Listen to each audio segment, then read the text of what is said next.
Henry asked me to take a look at China and to see if there were energy futures in China that could, let me get you to my presentation here, energy futures in China that could maybe get the goals that China was looking to get done, development goals, environmental goals, but without building out a lot of nuclear power. So the way that I approached that was to first look at the recent past of the energy sector in China, and then to look at what other groups who researched this issue have found in terms of futures, energy futures in China, and then try to evaluate how the nuclear sector fit into those energy futures, how it was reflected in those energy futures, and make a few scenarios of my own and evaluate those in terms of cost and the flow of nuclear materials. So what I'm going to present very quickly here are a few summary conclusions, then rapidly through some selected results, a couple of potential wild cards that could make the results of China's energy future turn out one way or another different than we expect, and a slide on the bottom line. So just to start out with the results here. When I looked at a comparison of alternative paths for the Chinese nuclear and electricity sectors, what I found is that it looks like it's possible to meet China's development and greenhouse gas emissions, GHGs, and air pollution emissions reduction and other goals without a massive build-out of light water reactor capacity and without expansions of uranium enrichment or reprocessing capacity beyond what are now underway in the short term. So I prepared three paths. One is a minimum path, one is a BAU, business as usual path, and the third is a maximum nuclear path. Under the minimum nuclear path, one of the assumptions is that China will not likely become a major exporter of nuclear technologies, but will continue along its current path of perhaps being a dominant provider of renewable energy systems. Also in the minimum path, the nuclear sector costs are much lower, both in aggregate and per unit output, than in the maximum and BAU paths, but the nuclear costs are only a small part of providing energy services to the Chinese economy, although past experience and other studies indicate that emphasis on energy efficiency and renewable energy offer China the ability to effectively address its environmental concerns without significant or any additional costs relative to a reference path. And this gets to what Henry asked me to look at, a path with less nuclear power, fewer front-end and back-end nuclear facilities is arguably easier to deploy in a social and political terms, particularly as a stronger voice from the Chinese civil sector becomes apparent, although recent events suggest that might not be happening immediately. So the minimum path provides significant benefits over the other two paths in terms of plutonium production and stocks, and thus, at least in that sense, a significantly lower risk of nuclear weapons proliferation. For the minimum path or a similar path to become reality, what's going to be needed are policy support for energy efficiency and renewable energy, and that will need to take precedence over policy support for nuclear power, not a given. And technological and cost trends for energy efficiency and renewable we need to continue as we've seen them or to accelerate. Trends in recent years have pointed in that direction. So there was a slowdown in reactor construction and rethinking of nuclear safety regulations after the Fukushima accident in Japan, and then construction did pick up a bit. But there's ongoing structural change in the Chinese economy as well, away from heavy industry with much reduced growth in electricity needs and demand than we've seen in the last couple decades. at the same time, there's been an exceedance of even the government's ambitious targets for deployment of renewable energy. And I suspect that's one of the things that Dan just said, although I couldn't hear him all that well. Also, there's been an acknowledgement of the benefits of min paths or similar paths in China by international political and trading partners, including what's actually, these are things that will be needed in order to bring this about. International policies encouraging low nuclear paths and embracing energy paths of their own that de-emphasize nuclear power, enrichment, reprocessing, and these embracing such paths would encourage China to move toward a low nuclear future. Now I'm talking about paths embracing other countries, including the United States, embracing such paths would encourage China to move toward that kind of a future.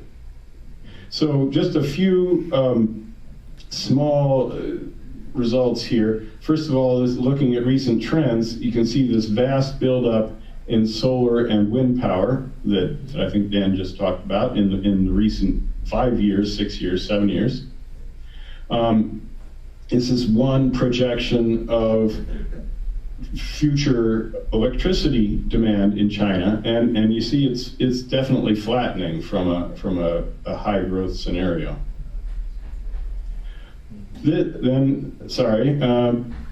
But what's on the books in terms of China's nuclear and fuel cycle plans still include reprocessing and include the use of fast reactors, and so it's still nominally looking toward a future that includes fast reactors, reprocessing, recycling of plutonium. The three alternative nuclear energy cases that I looked at are very different from each other. The maximum path gets to over 250 gigawatts by 2050. The business as usual path to about 170.